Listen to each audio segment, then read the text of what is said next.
Hi, my loves. Welcome. This is going to be a quick reading for the sign of Cancer, Sun, Moon, Rising, Venus. Keep in mind it will not resonate with everyone. Take what resonates, leave what doesn't. Don't force it so that you don't become confused. And if you are interested in a personal reading, send me a text message, 971-354-9504. I'm just trying to decide what deck I want to use. All right, Cancer. Hi. How are you? I keep getting this, it's like a sad energy with you, a little disappointed.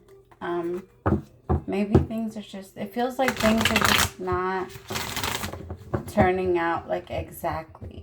And we'll talk about it. We'll figure it out. There's a little bit of a bummed out energy with you, but that doesn't mean that it's not. It's gonna get better. Archangel Michael is your first card out to remind you that you're very protected. Because I feel like there's a part of you that's starting to doubt it. There's a part of you that's starting to be like, what the fuck? Like, I'm trying to trust here. This new moon in Aries is going to be pretty intense for you, my love. I feel like you're going to be having some type of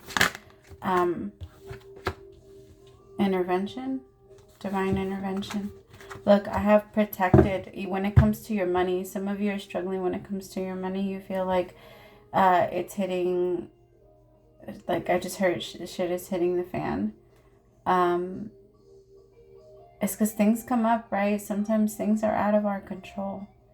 But then we realize I was fighting so hard to hold on to this, and this isn't even, I wasn't even happy holding on to this. And I'll give you an example. Like, maybe some of you might have to downsize.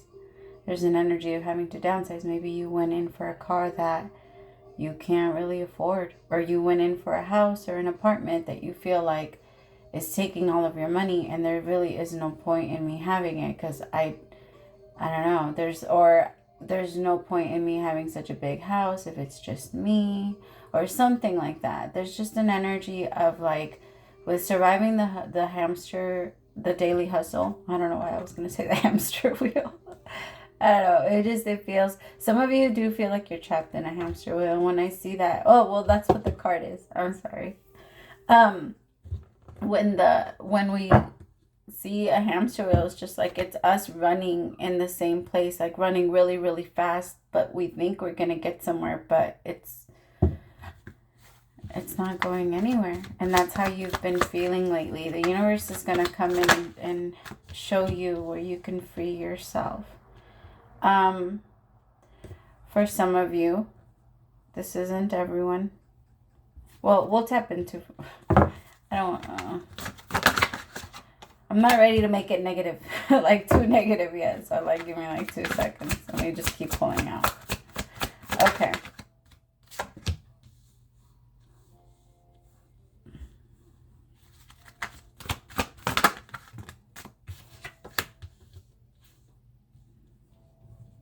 All right. So for some of you, Cancer, there's somebody that's,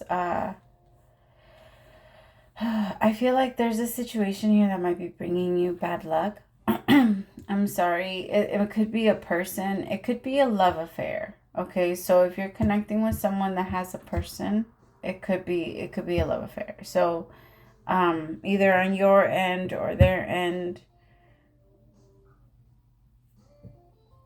it kind of feels like there's something that's gonna be or that is blocking money. Because remember that it's not the actual love affair. It's not what we're doing that makes us not feel or makes the universe put bad situations in our path. That's not the way that it works. It's more like when you do things that you know don't align with your soul purpose and who you are, and it doesn't feel right or resonate to your personal vibration. Like if you lie and you feel like, fuck, I have to lie because I know that I'm doing something that I'm not supposed to be doing. It's not so much that the universe comes back and says, here's your punishment because you lie. It's more because we start to believe that we deserve less because we're bad. Whenever we start to do things that we feel like we're not supposed to do, then we start to make more and more mistakes, and then shame comes in. And when shame comes in, we start to manifest all kind of unfortunate events like poverty, or when we start to feel like we're losing control of life in general. That's what those energies bring in. It's not a punishment. It's more the universe is saying, well, we're always going to bring you what you believe you deserve. We can't bring you what you... It's not until you truly just feel like you deserve it and like you should have it. And most of the time, I hate to say it, but it's when we get angry.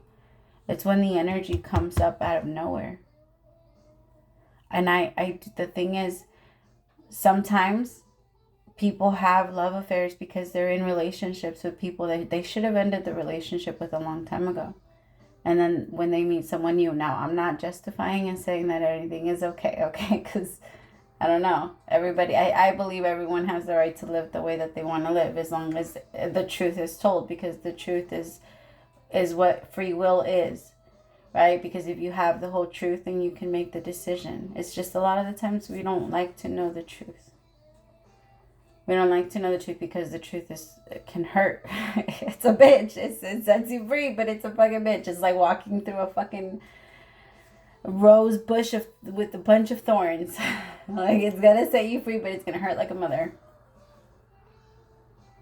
Well, not always. It depends on how you look at it, I guess.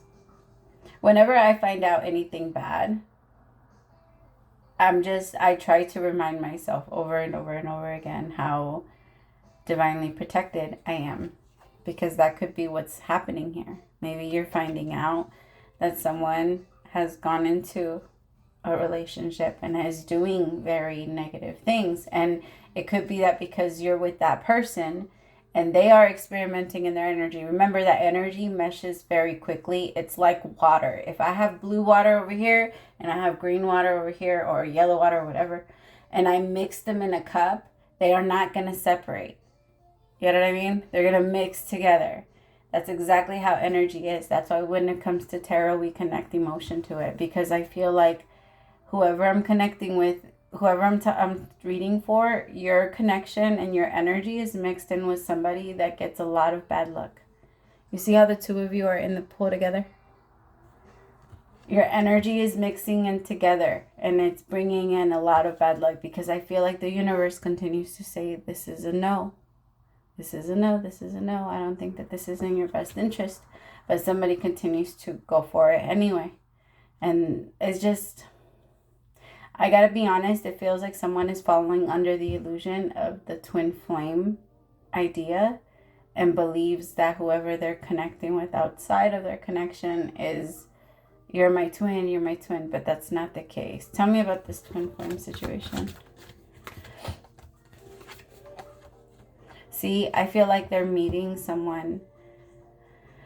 It feels like someone is already in a relationship and they met someone. And because someone felt like they were really, really down and ashamed of themselves, they started bringing in and manifesting a lot of like fucked up situations in their life. And then all of a sudden, somebody came in and gave them good attention. And then that good attention made them believe like, hey, you give me this feeling, and you bring me this peace, and you bring me this, whatever. But everybody knows this. Like, as an adult, if you're at least by 25, you realize like, holy shit, it's always like that. Like, it's always like that. You connect with someone, and that love for them lasts for like maybe 3 years, 4 years, depending on how, okay, I'm going to say when you live with someone. It's not a separation thing, because for some reason I'm realizing also that we can be in love with someone for a really long time in a relationship in our head. I know it sounds crazy, but we can. But when it comes to somebody actually living in the same house and knowing the true them, not what we're creating in our mind of what it could potentially look like when it comes together, is very different. It feels like this person was doing a lot of like, I guess I say that to say that this person was very like in their head about the relationship with the two of you, and the two of you could have been together.